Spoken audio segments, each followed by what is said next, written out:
kemuliaan yang tertinggi hanya bagi Engkau. Sembah dan syukur kami naikkan kepadamu ya Allahku. Kasih-Mu begitu nyata.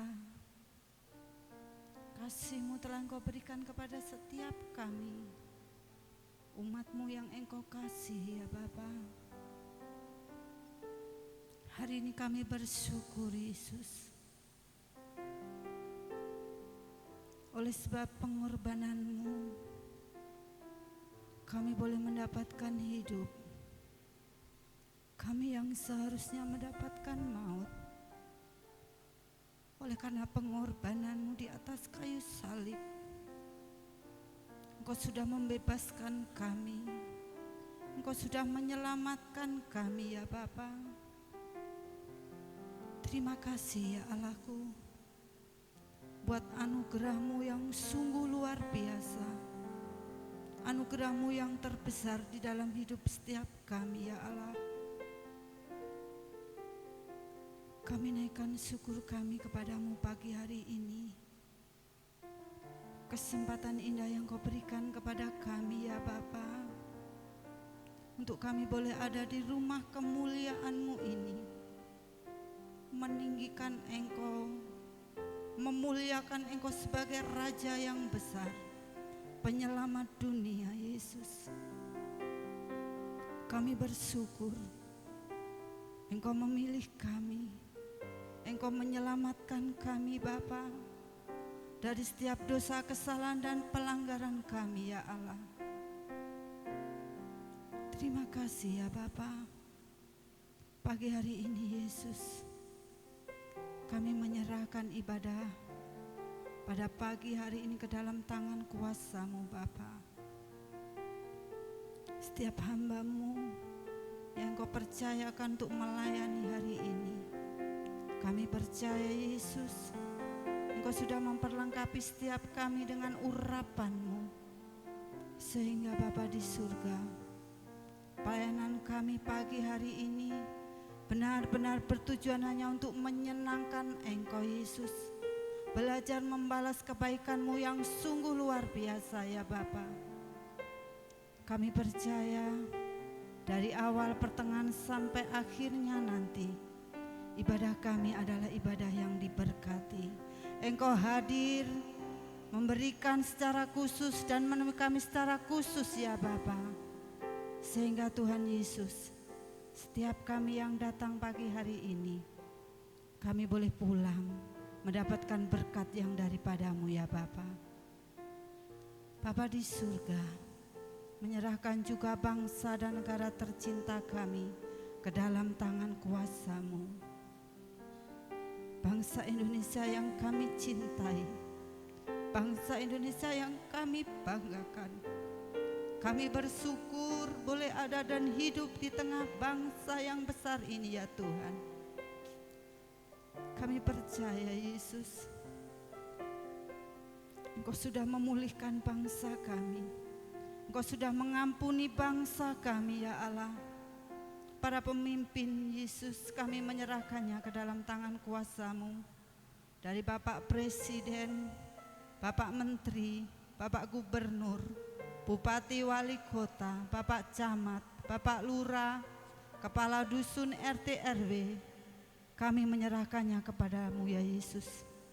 Kami percaya setiap pemimpin kami adalah pemimpin yang Engkau berkati, pemimpin yang Engkau ampuni, sehingga Tuhan Yesus, hikmat kebijaksanaan akan ada di dalam hati para pemimpin kami, sehingga Tuhan Yesus sekali lagi pemulihan yang daripada-Mu akan membawa bangsa kami semakin hari menjadi semakin bangsa yang besar. Terima kasih ya Bapa. Doa syukur kami pagi hari ini kami naikkan hanya kepada-Mu yang mengajarkan kepada kami, Bapa kami yang ada di surga. Jadilah kehendak-Mu di bumi seperti di surga.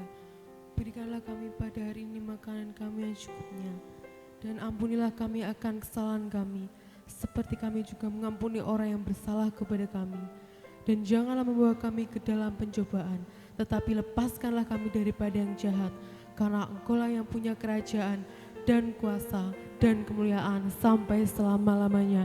Amin, haleluya. Terima kasih Bapa. Tepat pada pagi hari ini kita memperingati yaitu kematian Yesus, di mana Yesus telah mati di kayu salib, mengorbankan nyawanya untuk saya dan saudara, supaya saya dan saudara memperoleh berhidup yang kekal, yang seharusnya binasa, tetapi kita telah memperoleh janji-janjinya, dan kita telah memperoleh kehidupan kekal itu. Haleluya.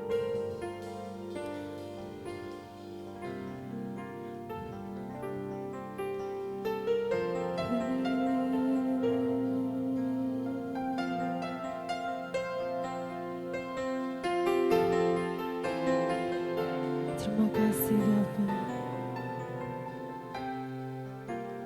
Ku hidup oleh anugerah-Mu, yang terbaik ku terima dari-Mu. Rancangan-Mu indah bagiku, sebab ku hidup selalu di dalam-Mu. Terima kasih. Tiada pernah ku meragukan bukti kasih dan karya salib-Mu. Kau telah mati gantikan hidupku, sebab itu ku selalu bersyukur. Kasih-Mu memulihkan hidupku, kuasa-Mu membangkitkan rohku. Darah-Mu telah tercurah bagiku, pengorbanan-Mu sempurna. Mari kita semua bangkit berdiri.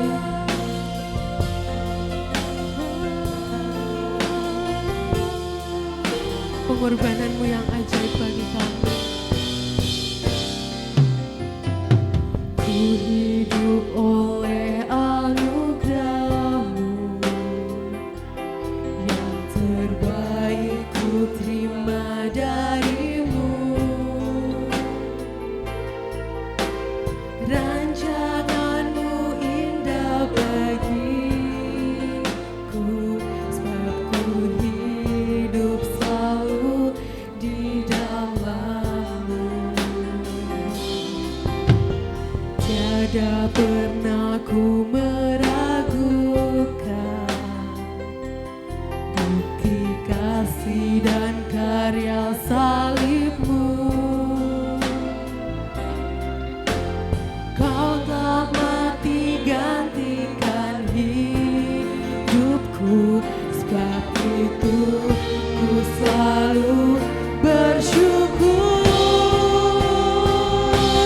Kasih-Mu memulihkan hidupku, kuasa-Mu membangkitkan rohku. Darah-Mu telah tercurah bagiku, pengorbanan-Mu sempurna. Engkau yang telah menyucikan kami Bapa, kami bersyukur atas kebaikan-Mu, atas perbuatan-Mu yang ajaib bagi kami. Kami sangat bersyukur padamu Bapa. Engkau yang mulia dan Engkau yang layak ditinggikan. Bersama-sama kita lebih bersungguh-sungguh, segenap hati kita katakan, kasih-Mu memulihkan hidupku, haleluya, membangkitkan rohku.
Engkau yang layak ditinggikan, Engkau yang merubah, Engkau yang menghapus dosa-dosa kami, Engkau yang telah menggenapi setiap janji-janji-Mu, dan kami telah merasakannya Bapa.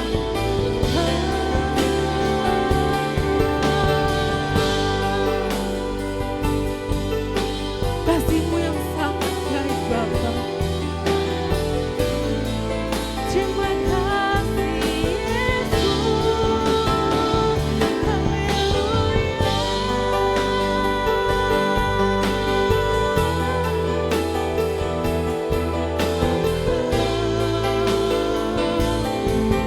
Yesus, haleluya.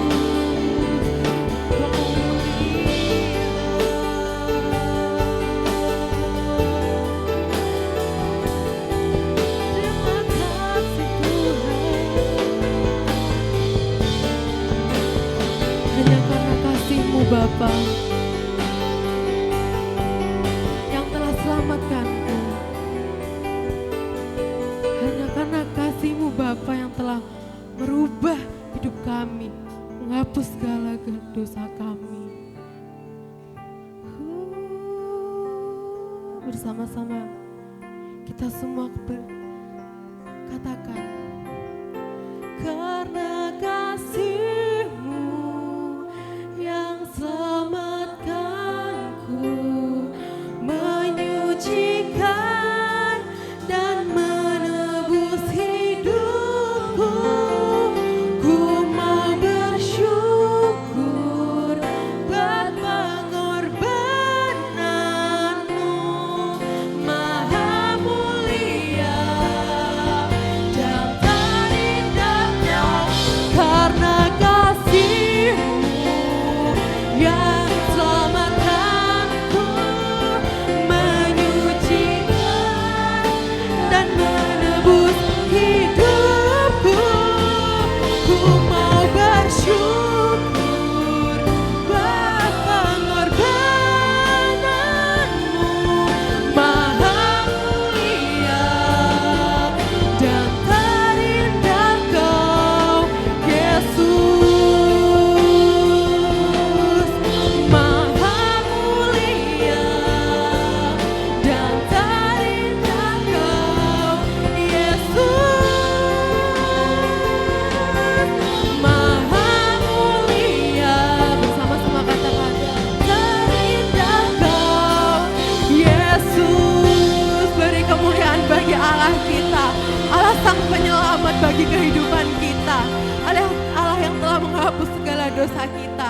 Itu sebabnya mari kita bersyukur, kita bersukacita atas kasih dan kebaikan Tuhan yang telah diberikan kepada kita. Mari kita semua bersama-sama katakan amin. Shalom Bapak Ibu Saudara. Shalom, sekali lagi kita katakan shalom. Semua bersukacita pada pagi hari ini. Saya yakin saudara bersukacita karena saudara telah yakin bahwa hari ini adalah tepat di mana Tuhan Yesus mati karena kasih-Nya telah diberikan kepada kita. Amin. Mari kita bersyukur dan bersukacita.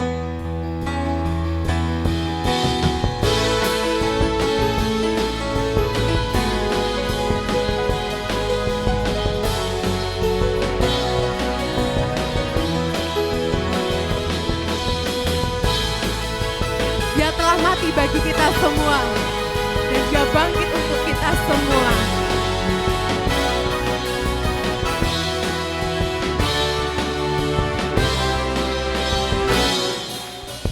Dia mati bagiku, Dia bangkit. Siapa? Dan Allah penyelamatku, kuasa mau dikalahkan, hidupku dipulihkan. Dan Allah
darahnya musuh telah dikalahkan, musuh telah dibinasakan. Haleluya.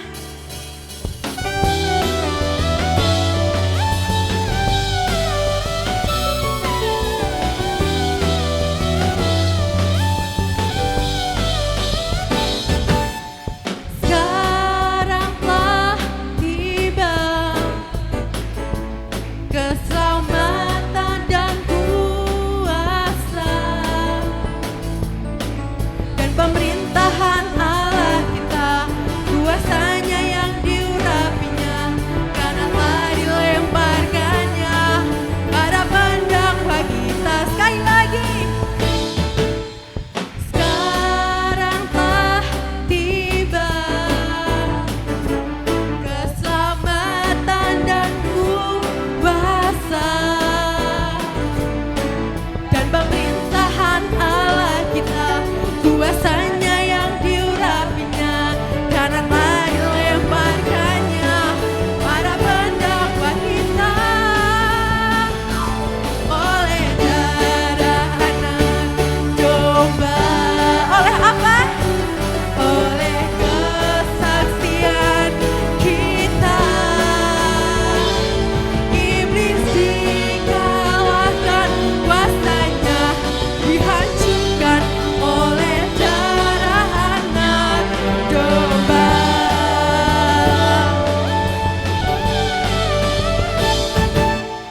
Sekarang telah tiba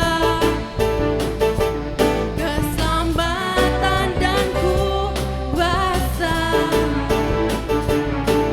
dan pemerintahan Allah kita, kuasanya yang diurapinya, karena telah dilemparkannya para pendakwa kita. Oleh darah anak domba, oleh kesaksian kita, iblis dikalahkan, kuasanya dihancurkan oleh darah anak domba. Bersama-sama, oleh domba,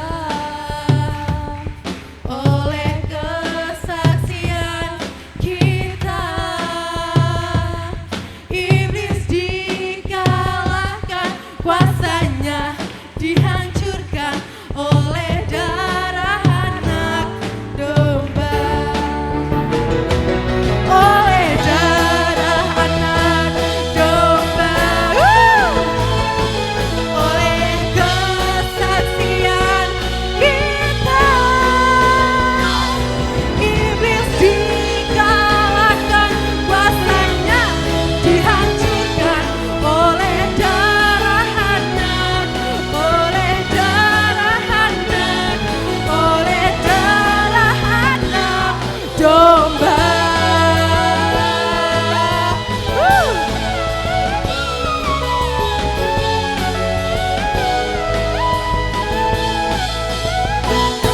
Haleluya.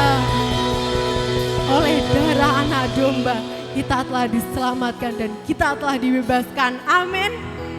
Saya persilahkan Bapak Ibu Saudara untuk duduk kembali.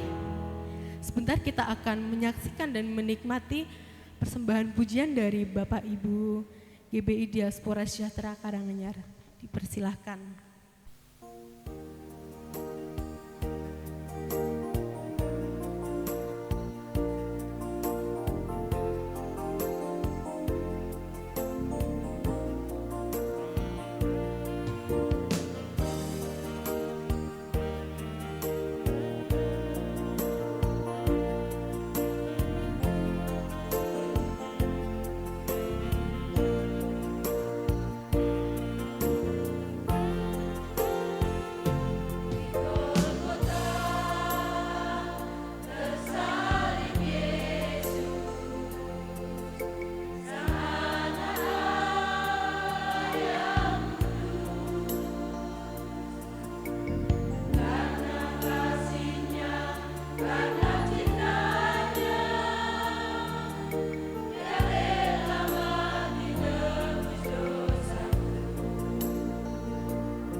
Amin. Pujiannya sangat memberkati bagi kita dan saudara. Amin.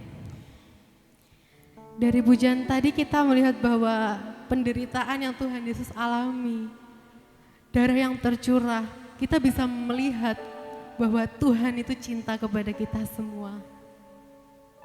Mari dalam setiap perkara yang kita hadapi di dunia, kita jangan takut.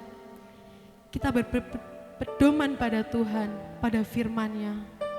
Sebab kita berpedoman, di situ kita akan menemukan terang bagi jalan kita. Haleluya.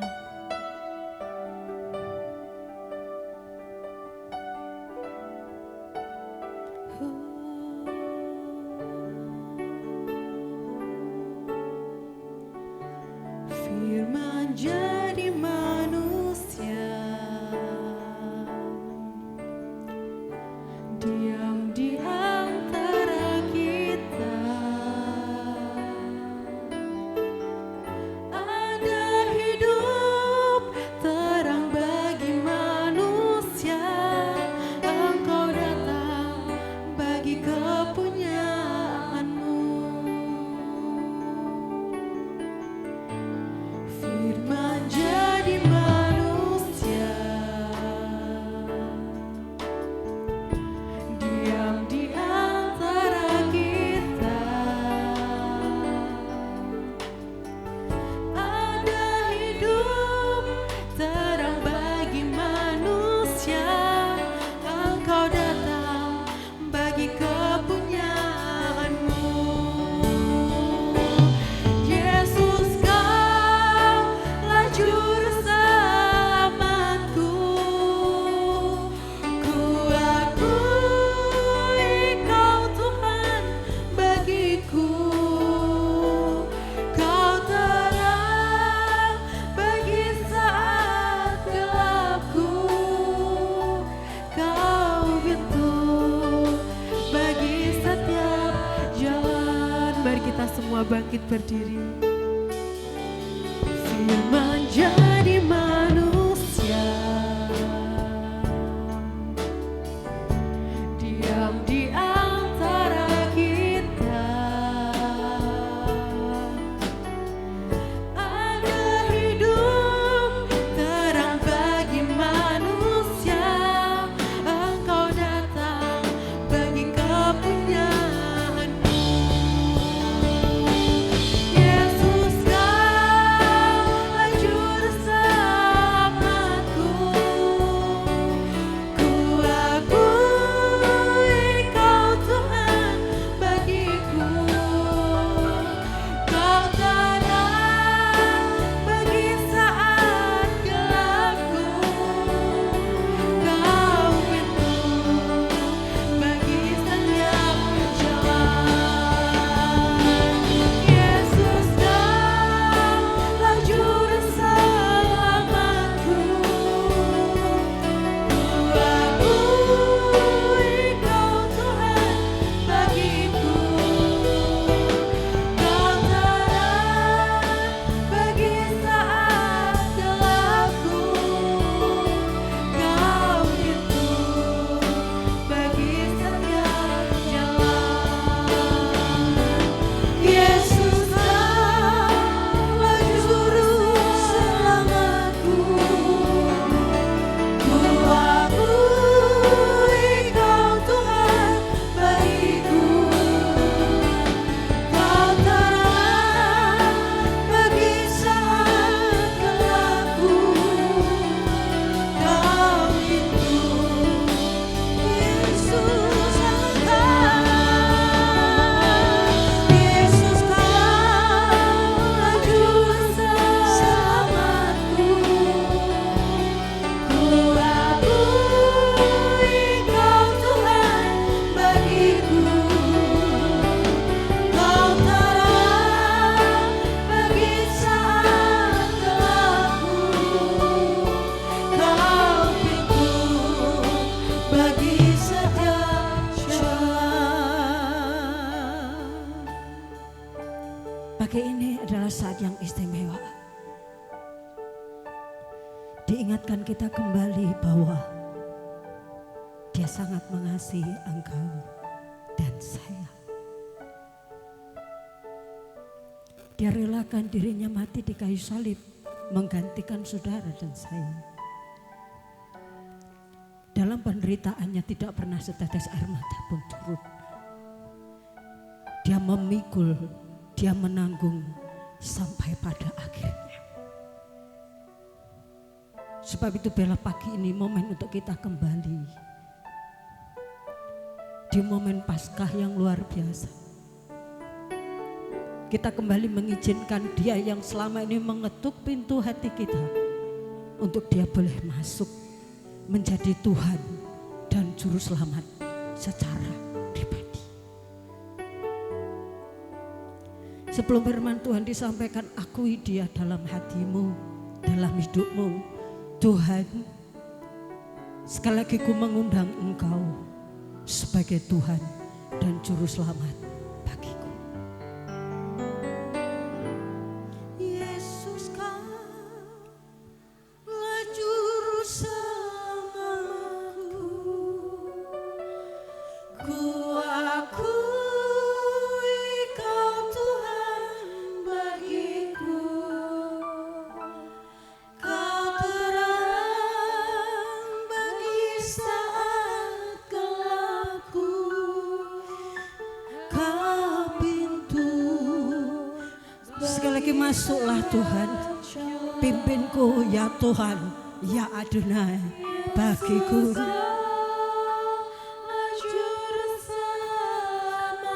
Dalam hatiku percaya, dalam mulutku mengaku Engkau Tuhan dan Juru Selamat bagiku. Kau terang bagi saat gelapku. Kau pintu bagi setiap jalan. Kau pintu bagi setiap jalan. Kau pintu bagi setiap jalan.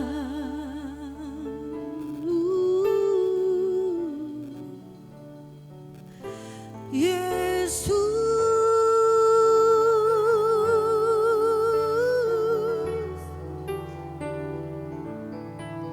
ku mendengarmu, ku mendengar suaramu. Kembali masuk, memimpinku menjadi Tuhan bagiku, membimbingku, memegangku, karena ku tak sanggup sendiri. Penuhi dengan Roh-Ku, penuhi dengan kasih. Ku butuhkan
Kami membuka hati dan tangan kami bagi Engkau.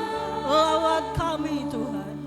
Berserah penuh di hadirat-Mu, Kau ambil alih seluruh hidupku di altar-Mu. Mari kaum pria katakan, ku buka hati. Kaum wanita kita membuka tangan kita.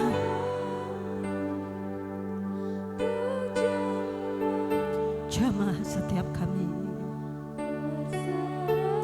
pulihkan setiap kami.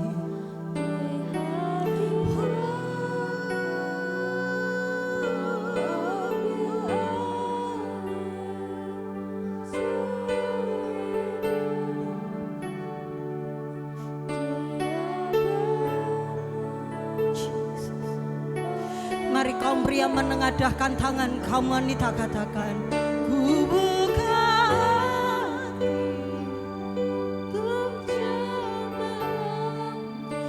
bekerjalah Engkau, lawatlah kami, bimbing kami kembali. Kau ambil alih seluruh hidupku di altar-Mu, di altar-Mu ku menyembah, di altar-Mu menyembah-Mu, di altar-Mu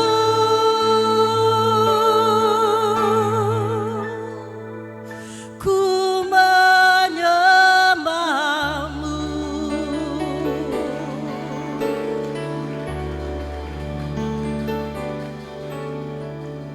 Kerinduan kami untuk mendapatkan lawatan-Mu begitu luar biasa.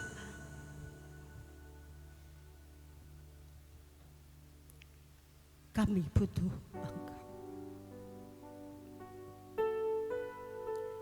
Singkapkan diri-Mu bagi kami dalam firman-Mu, bahwa kami mengenal Engkau secara pribadi, supaya Paskah hari ini akan menjadi peristiwa yang luar biasa, bersejarah bagi kami, karena kami mengalami satu titik balik, bertemu, mengenal Engkau, dan kembali dipimpin oleh-Mu. Berkatilah firman-Mu hari ini, dan setiap kami yang ada di ruangan ini, yang ada di luar sana, bahkan setiap anak-anakmu yang ada di rumah mereka masing-masing, mendapatkan lawatan yang luar biasa. Kami firman-Mu merenungkan, melakukan, dan membagikannya di dalam nama Tuhan Yesus Kristus. Haleluya. Kita semua katakan amin. Puji Tuhan, silakan duduk kembali. Shalom. Hari ini adalah hari yang luar biasa, karena hari ini menjadi salah satu hari di mana 5 hari besar kekristenan itu ada. Nah, Bapak Ibu hafal 5 hari besar Kristen? 1, kelahiran Tuhan Yesus dikatakan Natal. Kemudian kedua, Paskah, Jumat Agung. Yang ketiga, hari kebangkitan Tuhan Yesus. Yang keempat, apa? Kenaikan Tuhan Yesus ke surga. Yang kelima, Pentakosta. Jangan sampai Bapak Ibu tidak tahu atau melupakan hal ini. Karena setiap hari dalam kehidupan Tuhan Yesus merupakan satu titik-titik yang sangat luar biasa. Berarti bukan hanya selama kita di dunia ini, tetapi juga dalam kegagalan. Tadi Bapak Ibu sudah kasih selamat kanan kiri saudara. Katakan selamat hari Paskah. Minimal 222 orang. Oke, puji Tuhan. Selamat Paskah kakak-kakak musik. Paskah atau Jumat Agung, Paskah itu pada perjanjian lama itu Pesa. Melewati di mana hari itu Tuhan katakan kepada Musa, Musa, aku akan memberikan tulah terakhir di Mesir supaya setiap umatku boleh keluar dari tempat ini dan menyembah aku. Tuhan katakan, itu bahasa saya. Tulah terakhir saudara tahu apa itu? Kematian anak sulung. Mulai dari anak sulung binatang sampai anak sulung manusia. Mulai dari anak sulung budak sampai anak sulung Fir'aun. Dan itu terjadi tangisan yang luar biasa. Kecuali Tuhan katakan kepada manusia, kamu harus menyembelih domba, darahnya harus kamu sapukan di jenang pintu. Kalau ditarik garis katanya itu salib atas dan samping. Ketika malaikat melihat ada tanda darah itu, maka dia akan melalui rumah itu sehingga tidak terjadi namanya kematian. Tapi kalau malaikat tidak melihat tanda itu, malaikat maut akan masuk dan mengambil atau membunuh anak sulung. Jadi Paskah yang pertama melalui itu artinya membebaskan bangsa Israel dari perbudakan bangsa Mesir. Berapa tahun mereka diperbudak? 430 tahun. Nah, itu digenapi dalam perjanjian baru, masih dalam korban darah, tetapi tidak lagi darah anak domba berupa binatang, tetapi darah domba Allah, yaitu Tuhan Yesus Kristus yang kita peringati hari Jumat Agung atau Paskah ini karena tercurah darah di Golgota untuk membebaskan apa? Bukan lagi dari perbudakan manusia, tetapi dari perbudakan dosa. Sama-sama diperbudak, saudara. Saudara ngerti orang diperbudak itu seperti apa? Hidupnya tidak bebas. Saya ingat ceritanya nenek moyang kita dulu, katanya bajunya harus pakai goni. Itu pun banyak kutunya. Jangankan makan beras sembako seperti sekarang ini, saudara. Makanannya katanya papa itu blegur atau bulgur, saya tidak tahu wujudnya seperti apa, saya belum pernah dan saya tidak mau. Kalau sekarang ke anak-anak muda sekolah minggu makan nasinya walaupun lauknya luar biasa, tapi kalau sudah warnanya agak gelap, kakak-kakak bilang apa? Emoh. Orang dijajah itu tidak enak, saudara. Oleh sebab itu kita bersyukur kalau Paskah itu terjadi, amin.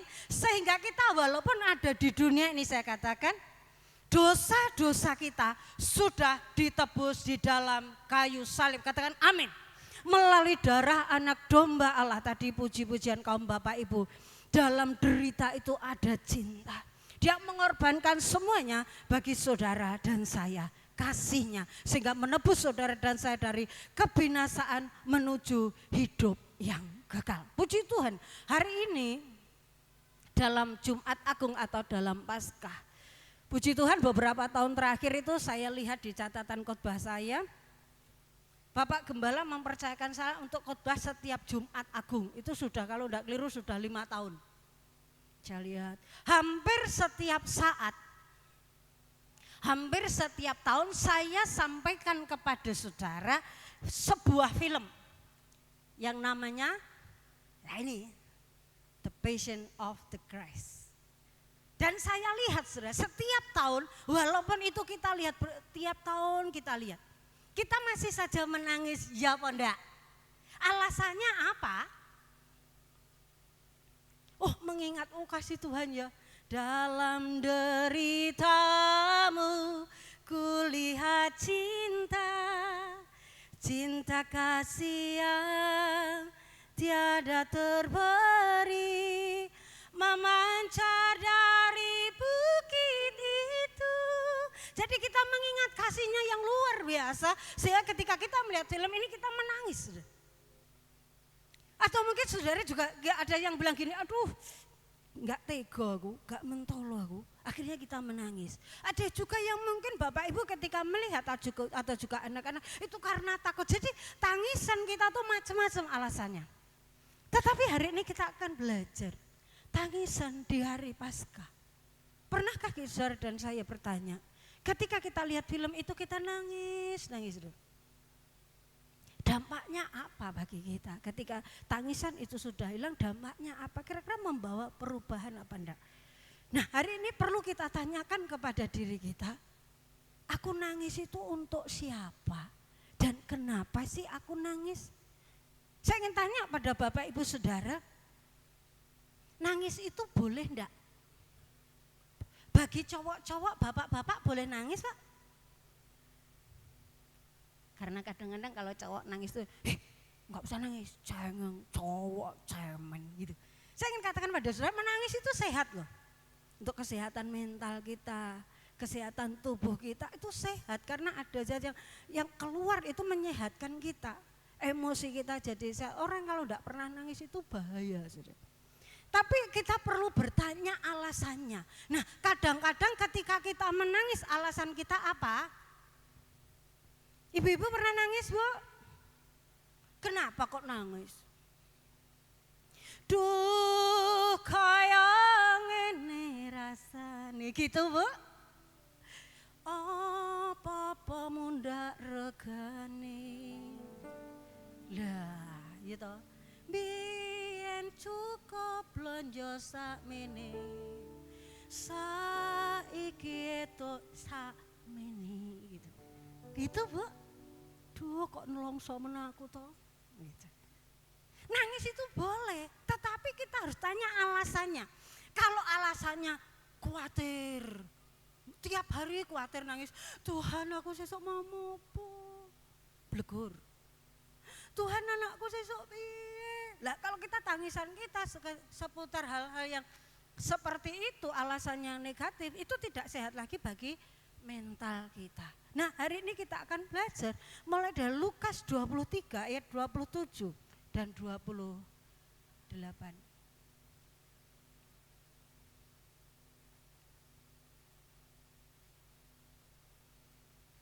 Sampun pikantuk? Mari kita baca bersama-sama Injil Lukas 23 ayat 27 dan 28. Karena kitabnya ayatnya pendek kita akan baca bersama-sama. 1, 2, 3. Sejumlah besar orang mengikuti dia, di antaranya banyak perempuan yang menangisi dan meratapi dia. Yesus berpaling kepada mereka dan berkata, "Hai, janganlah kamu menangisi aku, melainkan tangisilah dirimu sendiri dan anak-anakmu." Bapak Ibu Saudara kasih dalam kasih Tuhan, yang kita baca tadi adalah salah satu titik di mana namanya jalan penderitaan atau jalan kesengsaraan. Atau kita kenal dengan namanya Via Dolorosa. Ada 14 titik. Beberapa di antaranya yang saya kasih tanda biru itu tidak tercatat dalam Alkitab tetapi menjadi tradisi, ada di catatan tradisi. Tetapi yang hitam dan merah itu ada di Alkitab. Titik yang pertama yaitu Tuhan Yesus dijatuhi hukuman mati. 2, Yesus memanggul salibnya. Yang ketiga Yesus jatuh pertama kali berjumpa dengan ibunya itu hanya merupakan tradisi gereja. Yang ke titik 5, Simon orang Kirene membantu Yesus memanggul salib. Titik 6, Veronika mengusap wajah Yesus. Ini menurut tradisi Katolik. Titik 7, Yesus jatuh kedua kalinya. Titik 8, Yesus bertemu dengan para perempuan Yerusalem. 9, Yesus jatuh ketiga kalinya. Titik 10, pakaian Yesus diambil daripadanya. 11, penyaliban Yesus dibaku pada kayu salib. 12, Yesus mati pada kayu salib. 13, Yesus diturunkan dari salib. Dan titik terakhir, Yesus dibaringkan dalam kubur. Kalau saudara pernah ke Pos Sarang, saudara akan lihat titik-titik ini. Nah, perkataan Tuhan Yesus kepada putri-putri Yerusalem tadi ada pada titik ke-8 yang saya kasih tanda merah. Yesus bertemu dengan perempuan-perempuan Yerusalem. Saya kasih dalam kasih Tuhan. Pada waktu dia melihat perempuan-perempuan ini melihat betapa Tuhan Yesus menderita mulai dari pertama dia diserahkan, dijatuhi hukuman mati. Kemudian dalam perjalanan itu dia disiksa. Kita lihat dalam The Passion of the Christ itu kita lihat penyiksaan yang luar biasa. Sampai di titik ini Tuhan Yesus melihat perempuan-perempuan itu menangis. Dikatakan apa di sana?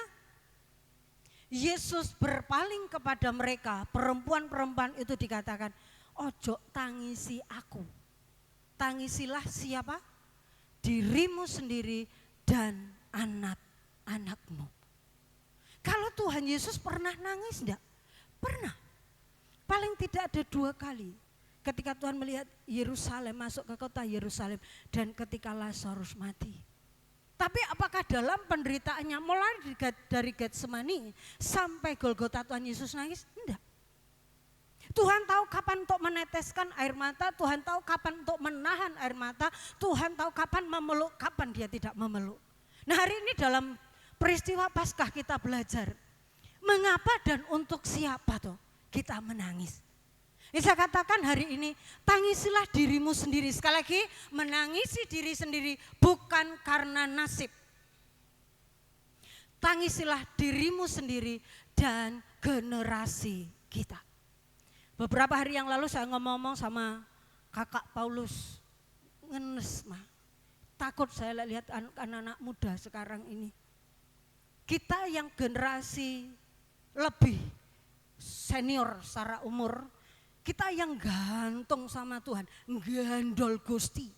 Kita masih merasakan seperti ini, jatuh bangun, jatuh bangun. Bagaimana dengan anak-anak muda sekarang?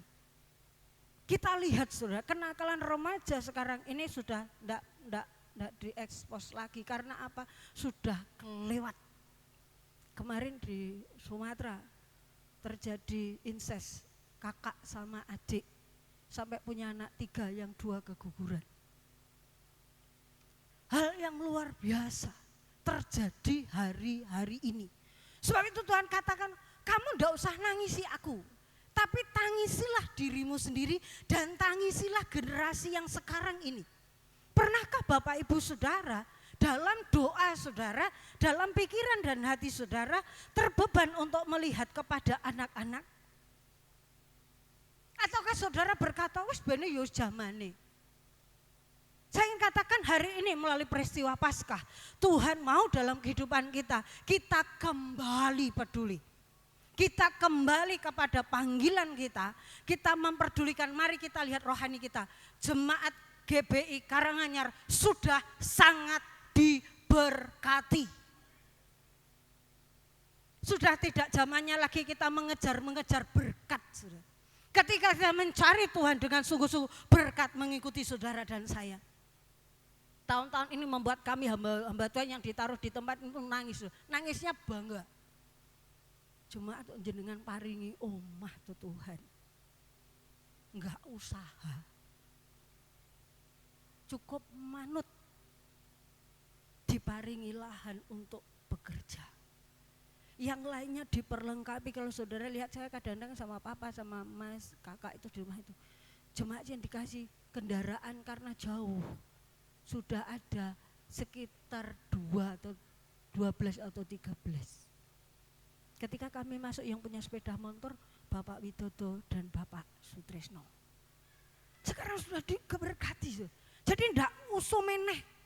Katakan wis ora usum. Nguber-nguber berkat. Berkat akan mengejar saudara ketika saudara dan saya hidup benar di dalam Tuhan. Jadi jangan tangisi lagi nasibmu. Nasib saudara sudah ditentukan oleh Tuhan, yaitu masa depan yang penuh dengan harapan. Katakan amin. Tidak seharusnya kita cengeng di tempat-tempat itu saja, saudara kasih, dalam kasih Tuhan. Sekali lagi hari ini kita belajar. Yang perlu kita tangisi adalah keadaan manusia akhir zaman. Kakak gila 2 Timotius 3 ayat 1 sampai ayatnya yang ke-5. Kenapa kita harus menangisi diri kita sendiri dan anak-anak kita? Karena keadaan sekarang ini sudah tercatat dalam Alkitab lebih dari 2000 tahun yang lalu. Keadaannya seperti ini saudara. 2 Timotius 3 ayat 1 sampai 5. 2 Timotius 3 ayat 1 sampai yang ke-5, demikian firman Tuhan dengan perikop keadaan manusia pada akhir zaman. Ketahuilah bahwa pada hari-hari terakhir akan datang masa yang sukar. Manusia akan mencintai dirinya sendiri dan menjadi hamba uang. Mereka akan membual dan menyombongkan diri. Mereka akan menjadi pemfitnah. Mereka akan berontak terhadap orang tua dan tidak tahu berterima kasih. Tidak memperdulikan agama, tidak tahu mengasihi, tidak mau berdamai, suka menjelekkan orang, tidak dapat mengekang diri, garang, tidak suka yang baik, suka mengkhianat, tidak berpikir panjang, berlagak tahu, lebih menuruti hawa nafsu daripada menuruti Allah. Secara lahiriah mereka menjalankan ibadah mereka, tetapi pada hakikatnya mereka memungkiri kekuatannya. Jauhilah mereka itu. Ayat 1 dalam firman Allah, terjemahan firman Allah yang hidup. Sebaiknya kau ketahui juga Timotius, bahwa pada masa-masa akhir orang Kristen akan menghadapi banyak kesukaran. Ayat yang kelima, memang mereka pergi ke gereja, tetapi sebenarnya tidak mempercayai apa yang mereka dengar. Janganlah tertipu oleh orang-orang semacam itu. Saya kasih dalam kasih Tuhan, hari kita diingatkan untuk siapa kita menangis. Kita menangis diri kita sendiri, kita menangisi generasi-generasi kita.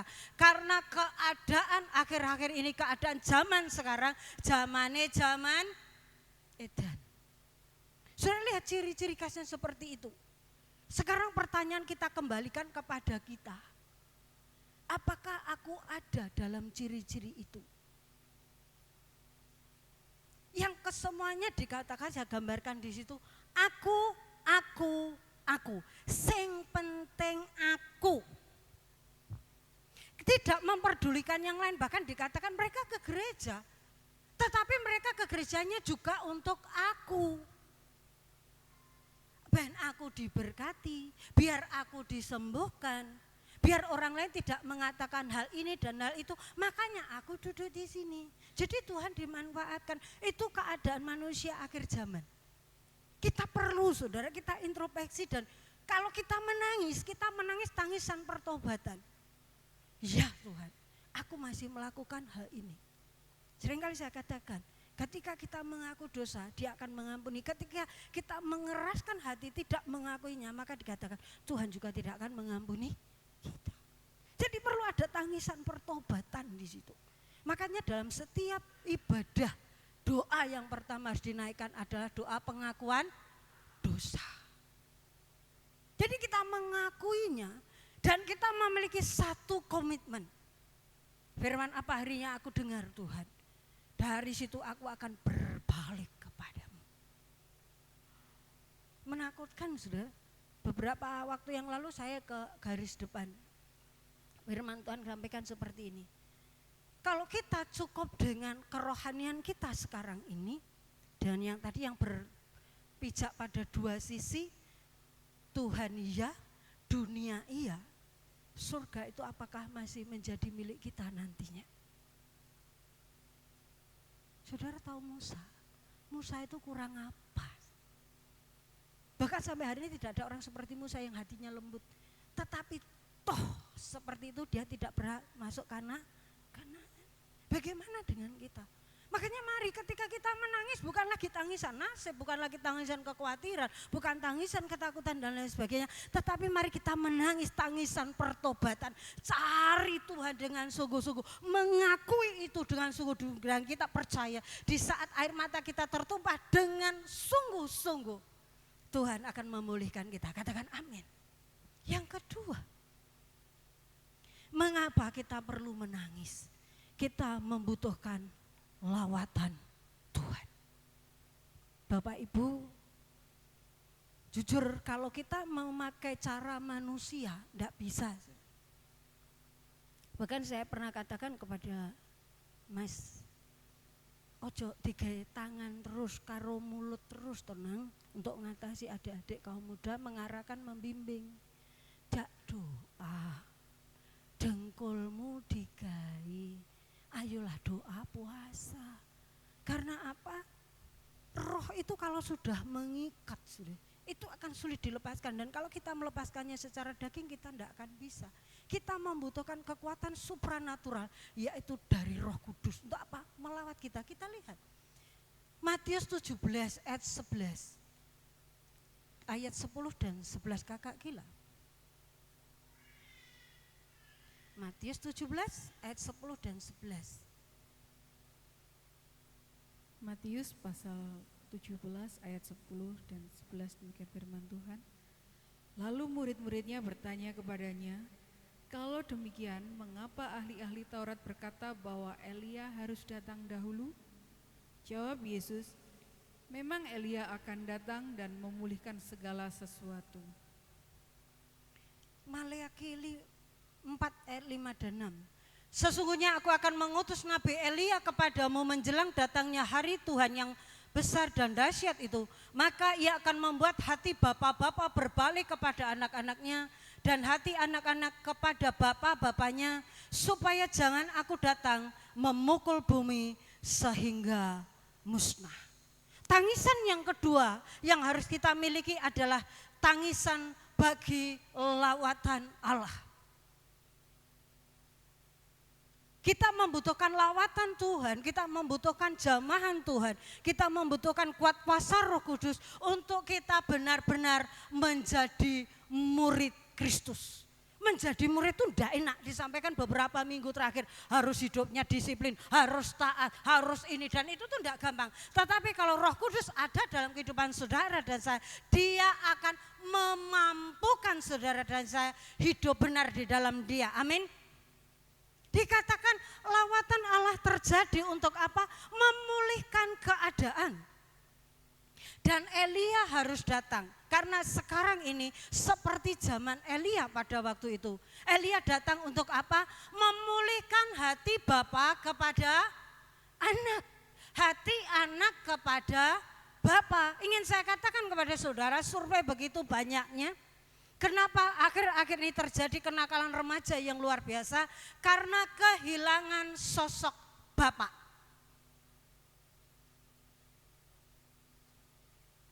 Anak-anak muda sulit sekali untuk mengerti Tuhan Yesus mengasihimu sebagai bapak. Karena dia tidak melihat bapa yang terlihat di rumah setiap hari, tidak seperti itu. Tuhan Yesus sayang, tapi bapakku enggak. Tuhan Yesus Bapa, oh enggak iso. Begitu dengar dia adalah Bapa kita, dalam bayangannya, wah Bapak itu mesti kejam.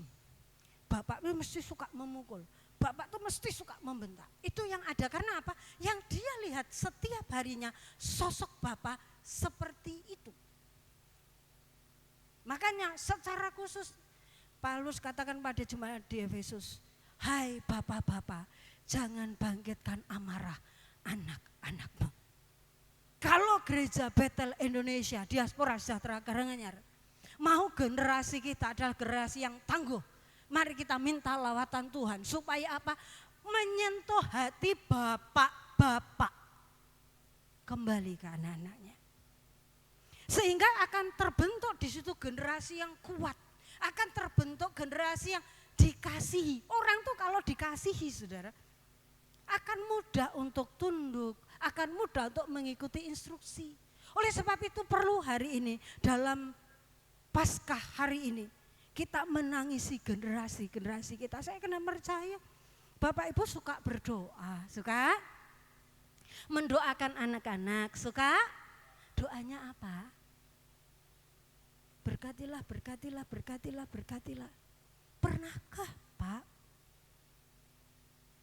Anak-anak pulang sekolah, pulang kerja ditanya, di pekerjaan piye nak? Di kampus piye?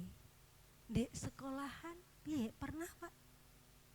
Ketika anak-anak nilainya jelek, pernahkah bapak-bapak tanya, loh kok turun kenapa? Pernah Pak? Kita perlu lawatan Tuhan untuk hal ini. Karena tadi ciri khas manusia tuh akhir zaman adalah mereka aku ki bapak, kudu dihormati. Aku ki bapak. Oh jangan seperti bapak saya di tahun yang lalu. Bapak tuh enggak usah ngomong, lihat gitu aja. Wah kami sudah nangis, bahkan mungkin ngompol. Like sekarang anak-anak itu diomongi kaya apa enggak gugu, kenapa? Karena ibu kelewat cerewet. Nggih kok Bu. Kebetulan di sebelah kini hampir ibu-ibu toh. Nggih Bu. Tapi bapak-bapak kelewat meneng dijar nih karepmu. Perlu hari ini kita minta lawatan Tuhan. Apa yang dikerjakan di zaman Elia, kita harus mengerjakannya. Yang pertama Pak, bukan khusus bapak-bapak, tetapi juga kita semua ibu-ibu. kaum muda yang ada, karena kedepannya anak-anak muda siapa yang tidak ingin menikah? Boleh angkat tangan? Enggak ada, katanya jujur ya. Siapa yang kedepannya mau menikah anak-anak muda? Sehingga angkat tangan, yuk kita doakan, enggak menikah. Langsung angkat tangan loh, mau diintimidasi. Firman ini juga untukmu kedepannya bagi anak-anakmu. Yang pertama adalah mengajak, kita akan belajar dari Elia, 1 Raja-Raja 18.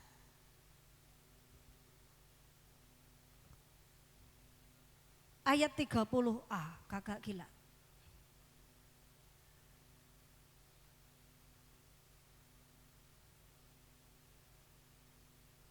Satu Raja-Raja 18 ayat 30a. 1 Raja-Raja 18 ayat 30a. Kata Elia kepada seluruh rakyat itu, datanglah dekat padaku. Terus? Maka mendekatlah seluruh rakyat itu kepadanya. Amin. Pada waktu itu Elia berhadapan dengan 750 Nabi Baal dan Nabi Asyera. Karena itu pengen membalikkan bangsa Israel yang sudah hidupnya tidak karu-karuan seperti 2 Timotius tadi. Akhirnya yang dilakukan, Tuhan katakan kepada Elia, bangun mezbah.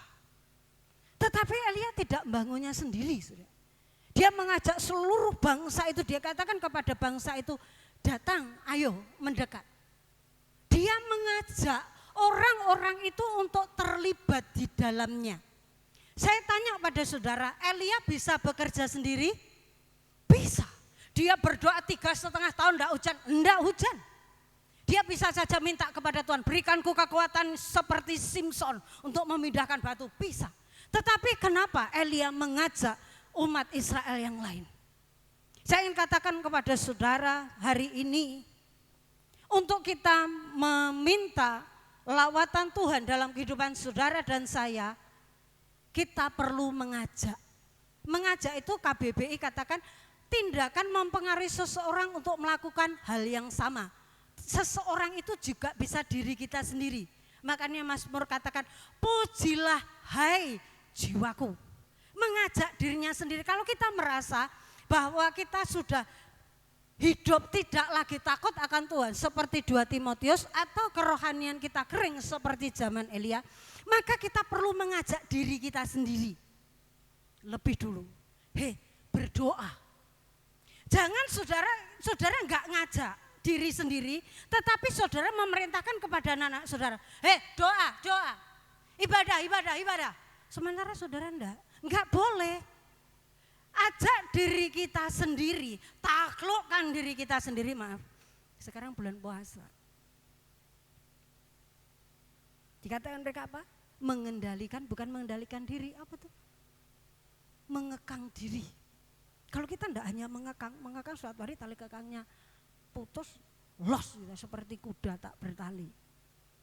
Mari kita membawa diri kita sendiri, menaklukkan diri kita sendiri, mengajak. Perlu kita katakan pada jiwa kita, hai jiwaku, berdoalah. Kita berdoa. Setelah kita berdoa, saya kira percaya saudara yang punya anak kecil, ketika saudara setiap saat ada dalam doa, anak-anak tidak usah jadikan perintah. Papa mamaku kok gitu ya? Dia akan ikut karena anak-anak itu plagiator.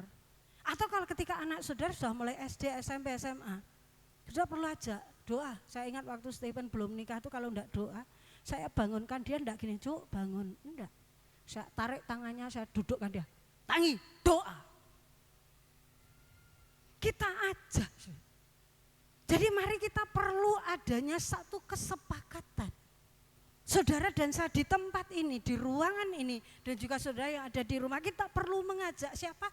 Diri kita dan juga orang-orang terdekat kita. Ayo kita sepakat. Bapak Ibu mau? Ketika kita bisa menaklukkan diri kita sendiri, maka kita bisa juga mempengaruhi orang lain. Jangan tuntut orang lain sebelum saudara menuntut diri sendiri untuk tunduk kepada Tuhan. Jadi mengajak itu memberikan teladan. Saudara tahu kenapa Tuhan Yesus dikatakan sebagai gembala domba? Saya lihat video lucu-lucu di YouTube itu, gembala domba itu pasti berjalannya di depan. kalau gembala bebek di belakang.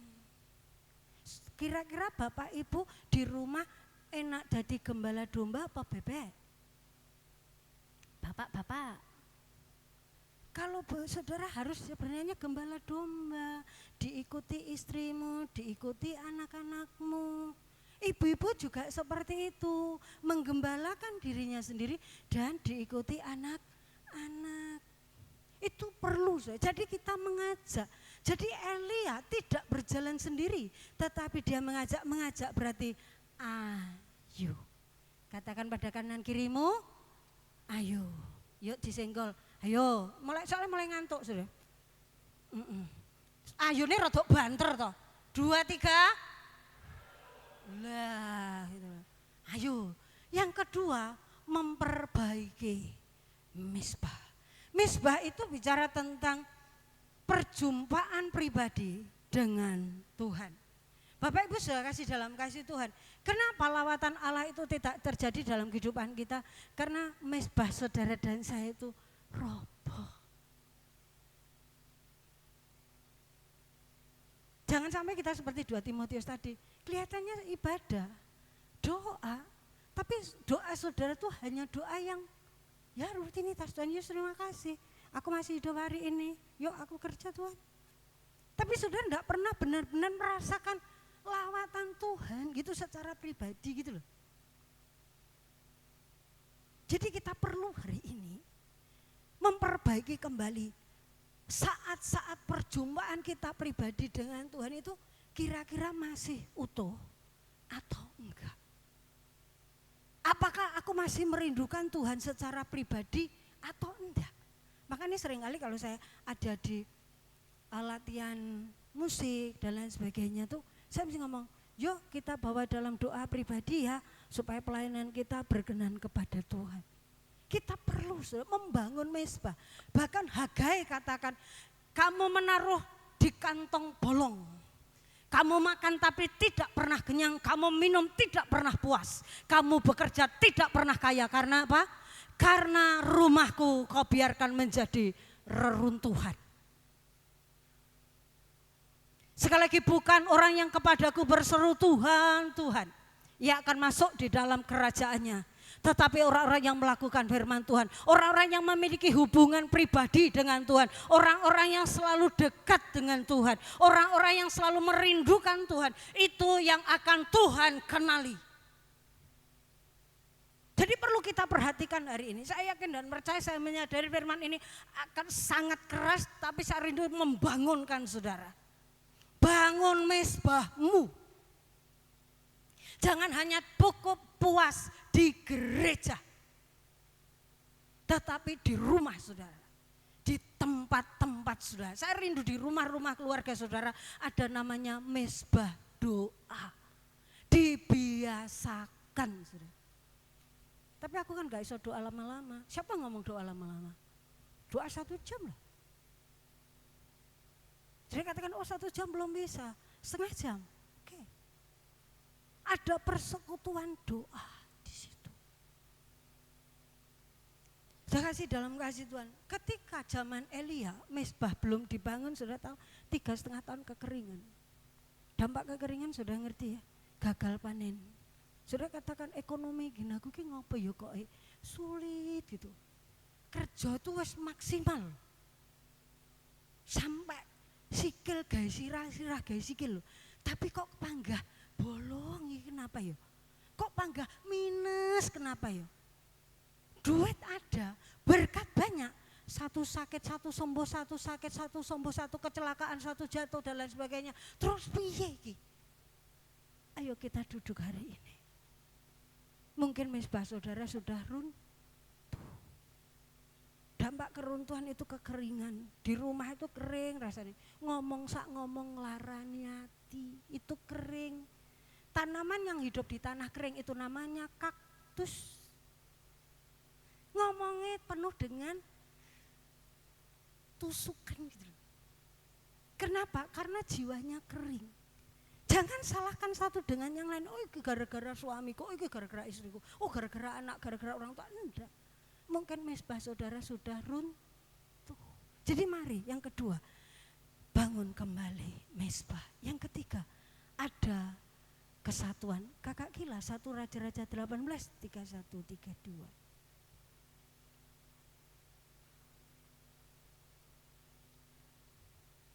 Satu Raja-Raja 18 ayat 31 dan 32.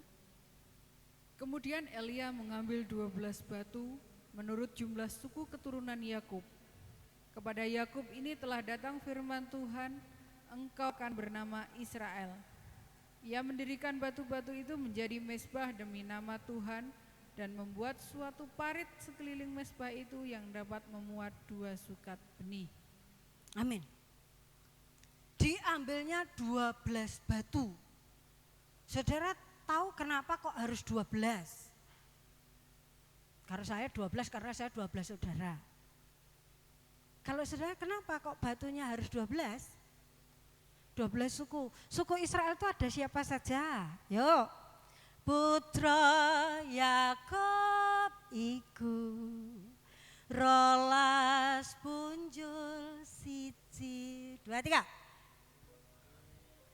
Simeon, Lewi, Yehuda, Isakar, Sebulon, Gad, Aser, dan Naftali, putra Kinase, Yusuf, Binyamin, Dina, kang katelulas kabeh jangkep sicilan.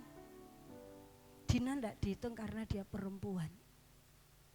12 batu itu dikumpulkan, ditumpuk.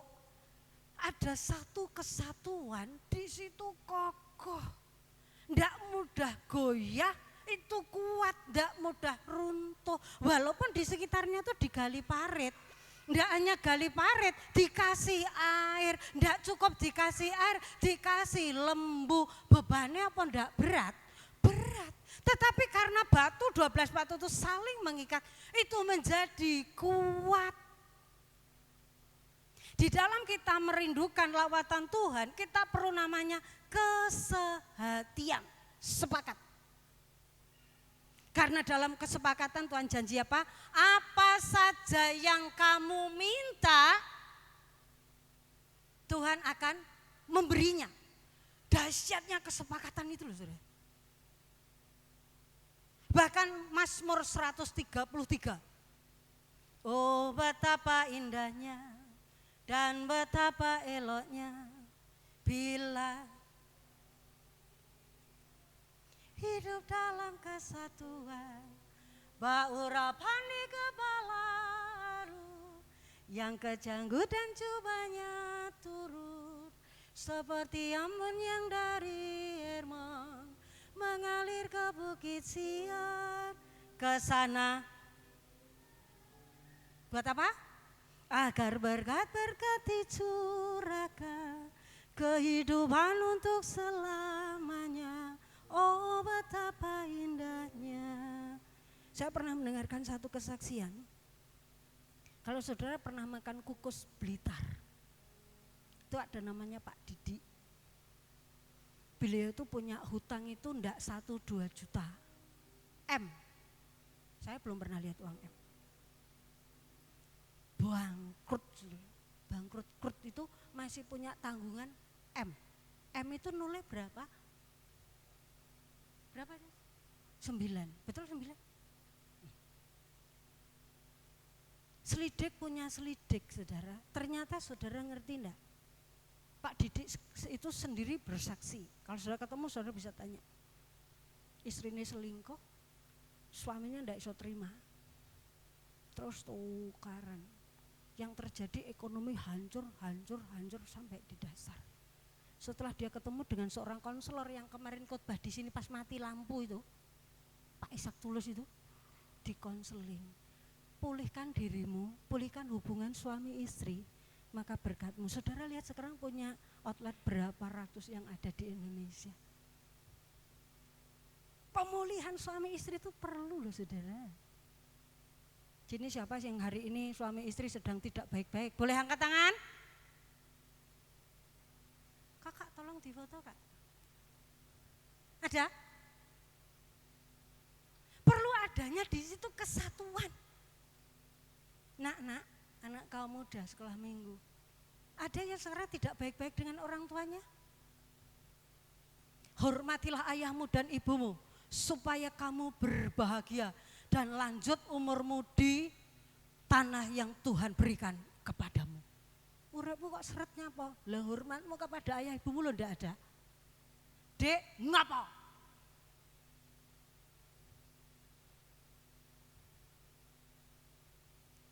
Tidak menyadari satu keluarga itu satu tim. Kita perlu saudara, karena batu 12 itu akan saling mengikat satu dengan yang lainnya. Oleh sebab itu mari kita kembali. Nanti Bapak Ibu dalam peristiwa Paskah ora usah nangis. Hari ini kan Paskah, kecuali ya tadi, tangisan pertobatan dan tangisan lawatan Tuhan. Kalau saudara rindu keluarga dilawat oleh Tuhan, sekali lagi Pak, Bu, kembalikan hubungan suami istri saudara dulu. Dalam keluarga harus pulih dulu, baru nanti berkat-berkat akan mengikuti saudara. Kalau saudara masing-masing masih aku kayak 2 Timotius tadi, pemulihan tidak akan terjadi. Harus ada kesatuan. Yang terakhir, nah ini hierarki keluarga. Saudara. Ini saya dapatnya di TikTok, sebenarnya itu video, tapi karena singkat, iman. Jadi Tuhan Yesus itu bukan nomor 1, bukan. Skala prioritas itu Tuhan Yesus itu utama, bukan nomor 1. Karena Tuhan Yesus memimpin, maka suami itu adalah kepala keluarga. Kepala keluarga utama itu Tuhan Yesus. Berikutnya suami punya tugas memimpin dan tiang doa bagi keluarga. Bapak-bapak renek suarane. Menafkahi keluarga, melindungi keluarga.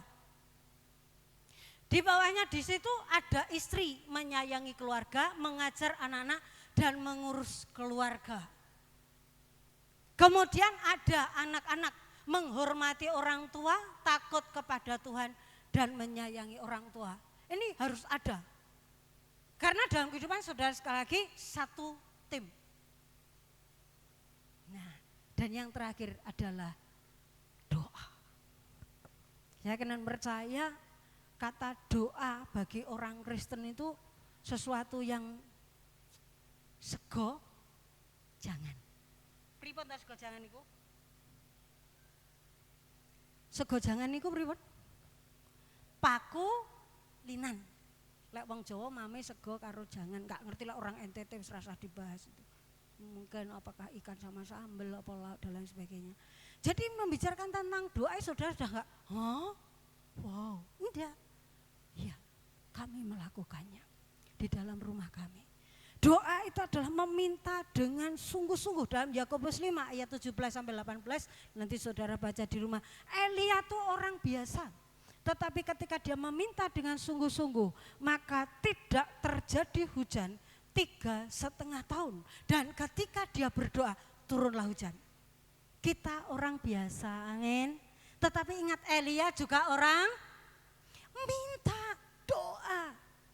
Seperti Paulus dan Silas, mereka berdoa, akhirnya terjadi apa? Kegerakan, goncangan. Hari ini sekali lagi tangisan di hari Paskah. Marilah kita tidak menangis sembarangan, jangan tumpahkan air mata saudara untuk hal-hal yang tidak berguna. Tangisilah kehidupan rohani kita. Tangisilah juga setiap generasi kita. Ketika hal tadi dilakukan, turunnya api dari Tuhan dan turunnya hujan deras yang mereka butuhkan sehingga membawa pertobatan atas seluruh Israel. Yuk kita baca yang terakhir, 1 Raja-Raja 18 ayat 38 dan 39, kita baca bersama-sama. Sampun pikanto?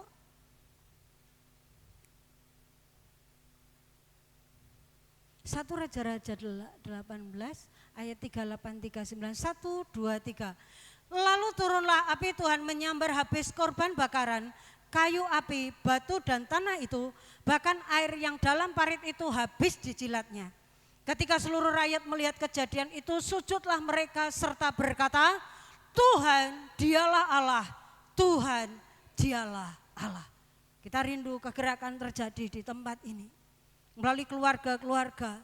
Sekali lagi Elia akan kembali untuk memulihkan hati bapak-bapak kepada anak, hati anak-anak kepada bapak. Biarlah hari ini peringatan Paskah 2024 merupakan satu titik balik untuk kita bersama-sama dipulihkan Tuhan. Secara khusus saya mengundang seluruh kaum muda untuk duduk di depan. Seluruh kaum muda dalam waktu dekat untuk segera ke depan dengan membawa perlengkapan yang sudah dibawa. Depan yang bagian 1, 2. Biarlah yang C dan D tidak untuk membawa peralatan yang sudah dibawa.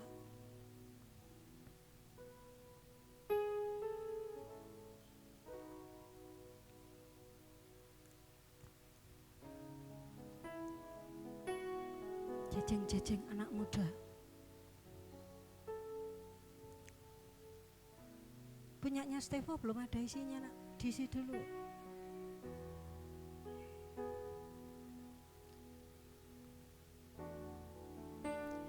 Saya rindu, Tuhan rindu hari ini menjadi satu titik balik bagi setiap kita, seluruh jemaat Karanganyar, karena Tuhan memiliki rencana yang luar biasa atas seluruh gereja ini. Tapi akan dimulai dengan pemulihan hati Bapa kepada anak, hati anak kepada Bapa. Kakak-kakak bisa geser ke sini kak, bisa bangku paling depan. Mari kita tundukkan kepala, kita mengucap syukur. Sebagian di tempatnya Papa Kok boleh, kalau enggak cukup, atau di belakangnya boleh.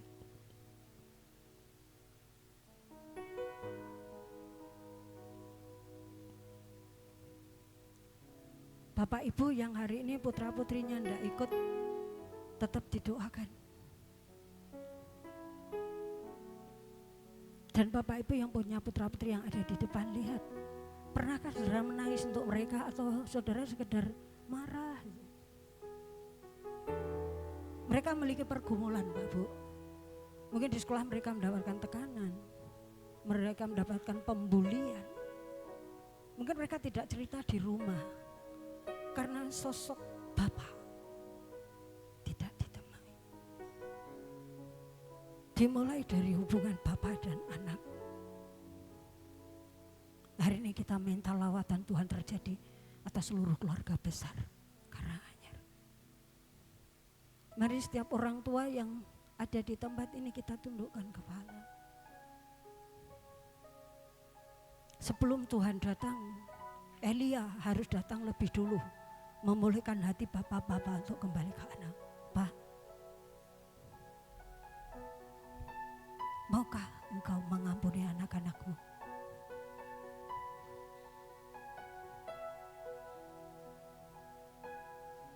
Bapak Ibu yang putra putrinya tidak ada di tempat ini atau masih kecil, saudara juga boleh berdoa.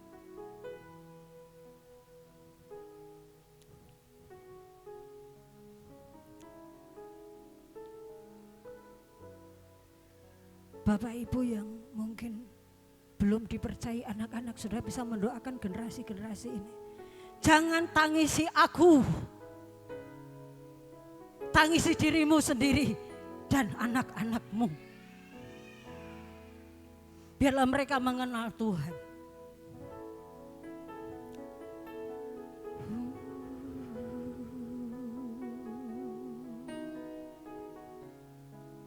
Kasih pasti lemah lembut, kasih pasti mengampuni. Kasih pasti lemah lembut, kasih pasti memaafkan, kasih pasti murah hati, kasihmu Tuhan.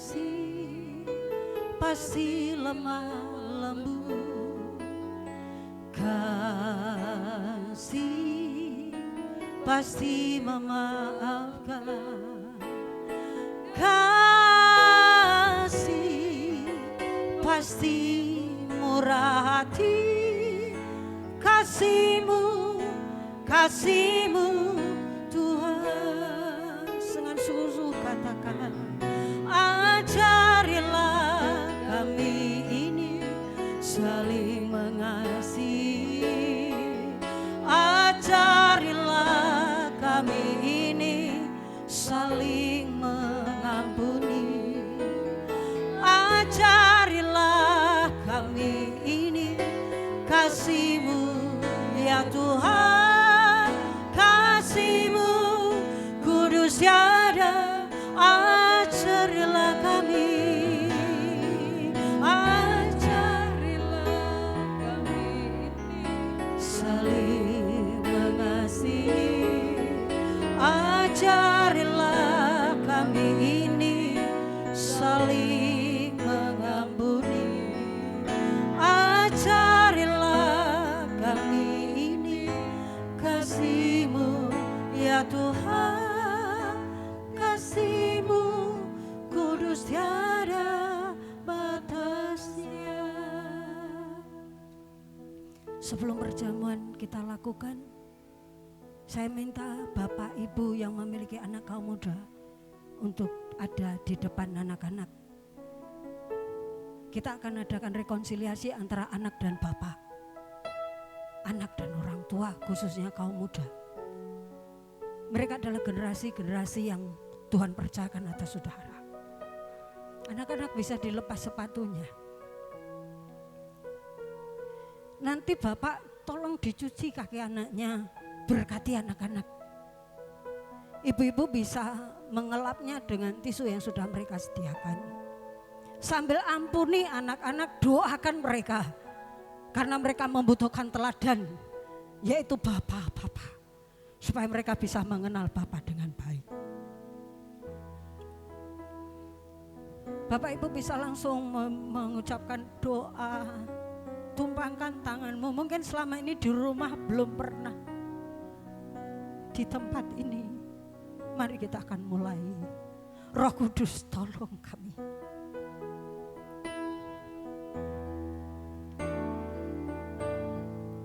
Jesus.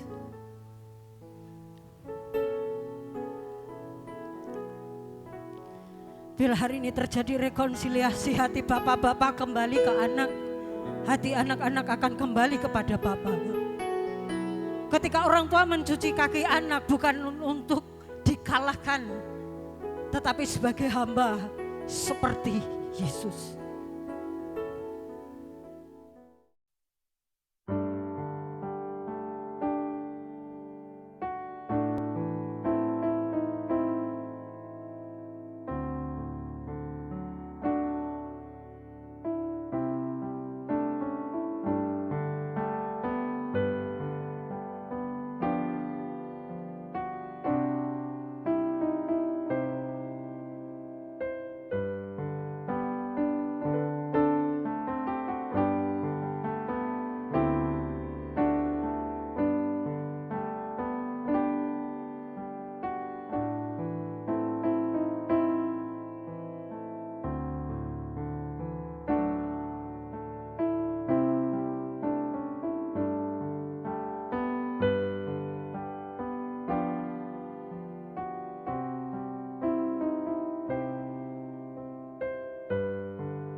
Bapak terima kasih buat pemulihan yang terjadi bagi kami. Kami percaya bahwa suasana akan kami nikmati lebih dan lebih lagi. Baik itu di rumah kami, di persekutuan-persekutuan di gereja. Kami saling mengampuni, kami saling memperhatikan dan memberkati. Dan kami percaya bahwa kami akan melihat perkara-perkara besar yang terjadi. Pada saat kami duduk di dalam gereja, nanti kami akan melangkahkan kaki kami keluar ke tempat kami masing-masing.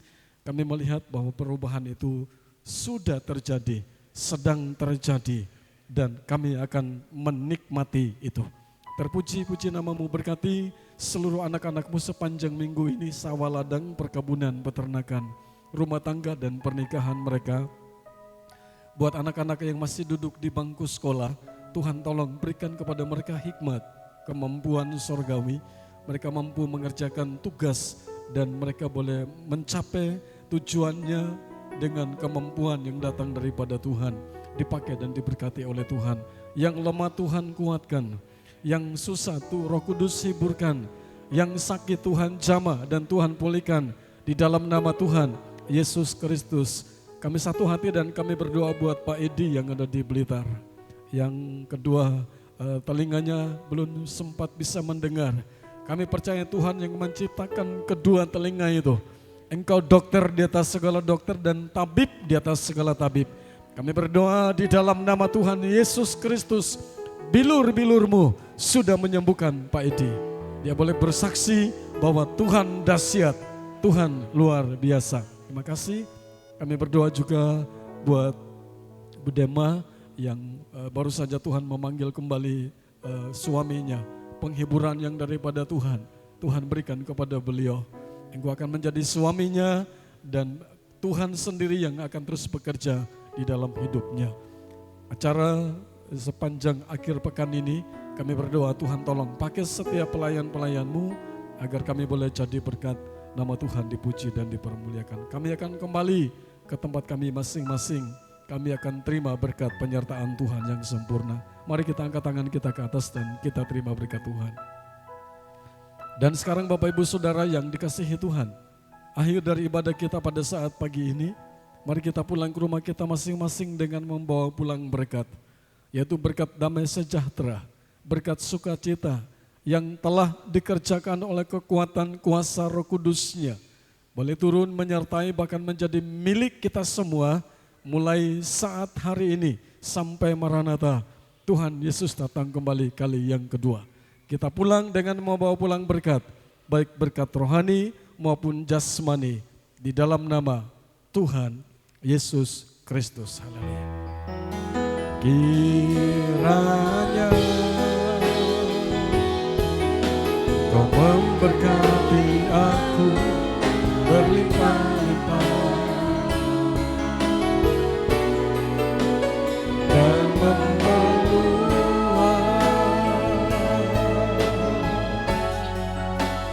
daerahku,